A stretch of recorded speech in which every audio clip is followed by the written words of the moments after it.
दोस्तों स्वागत है आपका अपने ही चैनल एनालिसिस वाला पे। तो आज है आपका 11 मई का आपका जो सेकेंड शिफ्ट का एग्ज़ाम था वो समाप्त हो चुका है। तो आज की इस वीडियो में हम सेकेंड शिफ्ट के जितने भी जीके जीएस के प्रश्न हैं सभी प्रश्नों को देखेंगे और आंसर जानने का प्रयास करेंगे और ये भी जानेंगे कौन कौन से प्रश्न रिपीटेड हैं, कौन कौन से प्रश्न आपके नए आ रहे हैं।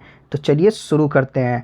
आज के 11 मई सेकेंड शिफ्ट के आपका एसएससी एमटीएस का जो प्रश्न आया था कि नालंदा विश्वविद्यालय का संस्थापक कौन है, तो आपका जो कुमार गुप्त हो जाएगा, इसका राइट आंसर हो जाएगा।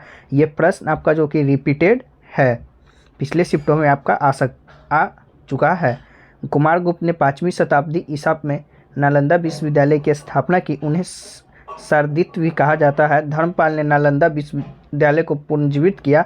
उन्होंने विक्रमशिला विश्वविद्यालय की स्थापना की। वह बौद्ध धर्म के महान संरक्षक थे। उन्होंने बिहार में भागलपुर जिले में विक्रमशिला मठ और बिहार में ओडनपुरी में एक मठ की स्थापना की थी। तो कौन आपका? धर्मपाल जी। चलिए अगला देख लेते हैं। अगला आया था कि पंडित बिरजू महाराज का संबंध किस शास्त्रीय नृत्य से है, तो इसका आपका जो राइट आंसर हो जाएगा कथक हो जाएगा। यह भी प्रश्न आपका रिपीटेड है, पिछले शिफ्टों में आपका पूछा जा चुका है। पंडित बिरजू राजा नाथ श्री मिश्र महाराज या बिरजू महाराज कथक नृत्य के रूप के स्वामी हैं। वह लखनऊ के कालका विद्याधीन घराना संगीतकारों में एक विशिष्ट संगीत शैली को साझा करने वाले समुदाय के एक प्रमुख प्रतिपादक हैं। चलिए अगला प्रश्न देख लेते हैं। अगला प्रश्न आया था कि मिल्खा सिंह की आत्मकथा कौन सी है, the race of my life, जो कि आपका ऑप्शन में दिया होगा वो आपका राइट आंसर हो जाएगा। तो जो ये क्वेश्चन है आपका न्यू है, पर हमने पिछले वीडियो के एनालिसिस में आपका ये प्रश्न जो कि करवा दिया था एक्स्ट्रा फैक्ट्स के तौर पर। चलिए अगला है कि किस भारतीय को मोजार्ट ऑफ मद्रास का लोकप्रिय नाम दिया गया, तो आर रहमान का आपका राइट आंसर हो जाएगा, जो कि आपके ऑप्शन में था। तो आपका ये जो प्रश्न है आपका न्यू प्रश्न पूछा गया है। अगला है कि 17वीं शताब्दी में कथकली किस राज्य में प्रारंभ हुआ, तो कथकली की बात कर ले तो आपका जो केरल राज्य हो जाएगा इसका राइट आंसर, पर केरल आपका ऑप्शन में नहीं दिया हुआ था। तो आपका जो कथकली मालाबार, कोचीन या केरल, ये तीनों में से जो भी आपका ऑप्शन में दिया होगा वो राइट आंसर हो जाएगा।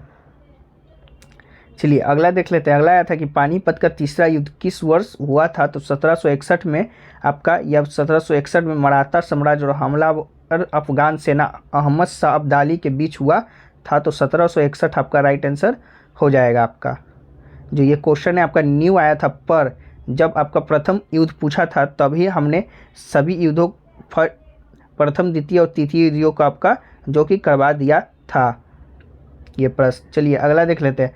अगला आया था कि सत्यशोधक समाज की स्थापना कब हुआ था, तो आपको 1873 ईस्वी में आपका जो हुआ था। 1873 में महाराष्ट्र में सत्यशोधक समाज की स्थापना हुई थी। इसे सोसाइटी ऑफ शीर्षक ऑफ ट्रूथ के नाम से भी जाना जाता है।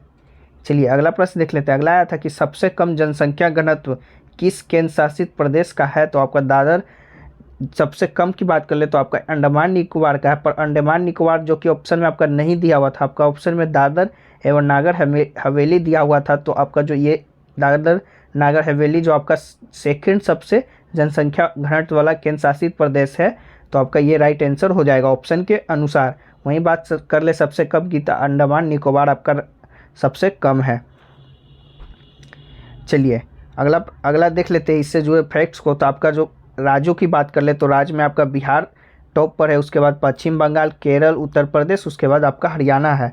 वहीं बात कर ले सबसे कम की, तो सबसे कम आपका अरुणाचल प्रदेश है, उसके बाद मिजोरम है, सिक्किम है, नागालैंड है, उसके बाद मणिपुर है। तो चलिए अगला प्रश्न देख लेते हैं। अगला आया था कि रिवर्स रेपो रेट से संबंधित कोई प्रश्न था, तो चलिए रिवर्स रेपो रेट को जान लेते हैं। तो रिवर्स रेपो रेट दर आरबीआई द्वारा उन बैंकों को दिया जाने वाला ब्याज है जो खजाने में धन जमा करते हैं। उदाहरण के लिए जब बैंक अतिरिक्त धन उत्पन्न करते हैं तो वह केंद्र बैंक में धन जमा कर सकते हैं। अन्य कंपनियों या खाताधारकों को ऋण देने की तुलना में यह अधिक सुरक्षित दृष्टिकोण है।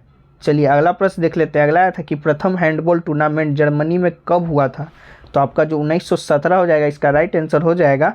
हैंडबॉल, टीम हैंडबॉल, यूरोपीय हैंडबॉल एंड ओलंपिक हैंडबॉल के रूप में भी जाना जाता है। पहला खेल 2 दिसंबर 1917 में बर्लिन में आपका खेला गया था। चलिए अगला प्रश्न देख लेते हैं। अगला है कि बाजीराव प्रथम के पिता का नाम क्या था यह पूछा था, तो बालाजी विश्वनाथ आपका राइट आंसर हो जाएगा।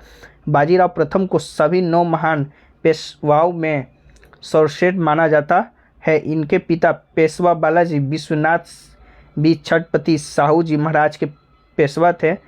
बचपन से बाजीराव को घुड़सवारी करना, तीरंदाजी, तलवार भाला, बनेठी आदि चलाने का शौक था। 13 से 14 वर्ष की खेलने की आयु में बाजीराव अपने पिता के साथ घूमते थे। चलिए अगला प्रश्न देख लेते हैं। अगला आया था कि बाघ की गुफाएं किस राज्य में है, तो आपको मध्य प्रदेश इसका राइट आंसर हो जाएगा। बाघ की गुफाएं की बात कर ले तो पश्चिम मध्य प्रदेश में बाघनी नामक मौसमी धारा के तट पर स्थित है। बाघ की गुफाएं बौद्ध धर्म की संस्कृति का बेहतरीन उदाहरण है।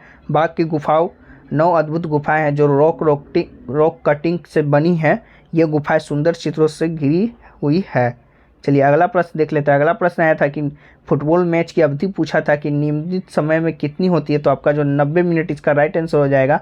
वहीं बात कर ले, एक मैच में 45 मिनट के 2 बराबर भागों तक चलता है, जिसे केवल तभी घटाया जा सकता है जब मैच शुरू होने से पहले निर्देशक और दोनों टीम के बीच सहमति हो या प्रतियोगिता नियमों के अनुसार हो। चलिए अगला प्रश्न देख लेते हैं। अगला आया था कि राजगिरी किसकी राजधानी है, तो मगध आपका इसका राइट आंसर हो जाएगा। मगध के सबसे प्राचीन वंश के संस्थापक बृहद्रथ थे। मगध की राजधानी गिरिब्रज राजगिरी थी। चलिए अगला देख लेते हैं। अगला आया था कि चावल का सबसे बड़ा उत्पादक देश पूछा था कि कौन सा है, तो आपका चीन इसका राइट आंसर हो जाएगा। चीन जहां चावल का उत्पादक सबसे ज़्यादा है, 2017 तक विश्व में चावल का सबसे बड़ा उत्पादक देश आपका है। अन्य मुख्य उत्पादन आरोह क्रम को जान लेते हैं। क्रम में Bharat, Indonesia, Vietnam, Thailand, Bangladesh, Verma, Philippines, Brazil और जापान है। चलिए अगला देख लेते हैं। अगला आया था कि 1999 में कौन सी योजना आपका आई थी, तो ये पूछा था, तो आपका स्वर्ण जयंती ग्राम स्वराज योजना आपका राइट आंसर हो जाएगा। बाहरी विंडो में खुलने वाली वेबसाइट ग्रामीण गरीबों को स्वरोजगार के अवसर उपलब्ध कराने के लिए एक समन्वित कार्यक्रम के रूप में 1 अप्रैल 1999 को शुरू की गई थी। चलिए अगला है कि महासागर की परत किसकी बनी होती है, तो आपका जो इसका राइट आंसर हो जाएगा सिलिकॉन एवं मैग्नीशियम हो जाएगा। महासागर की प्रॉपर्टी मुख्य सिलिकॉन एवं मैग्नीशियम से बनी होती है। अगला देख लेते हैं। अगला आया था कि 1813 में charter act east India company के लिए कितनों सालों तक बढ़ाया गया था, तो आपका इसका जो राइट आंसर हो जाएगा 20 साल हो जाएगा। चार्टर एक्ट 1813 के बारे में जानेंगे। यह एक ब्रिटिश सरकार द्वारा ईस्ट इंडिया कंपनी के चार्टर को 20 वर्ष के लिए आगे बढ़ाने के लिए लागू किया गया था।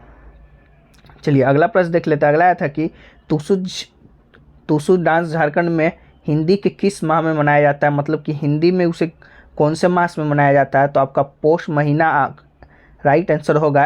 अखंड मास 15 दिसंबर से लेकर मकर संक्रांति 14 तक मनाया जाता है, तो आपका पौष महीने आपका राइट आंसर हो जाएगा। अगला आया था कि हिमालय के नदी के प्रकार पूछा था, तो आपका जो हिमालय के नदी होता है आपका 12 मासी होता है।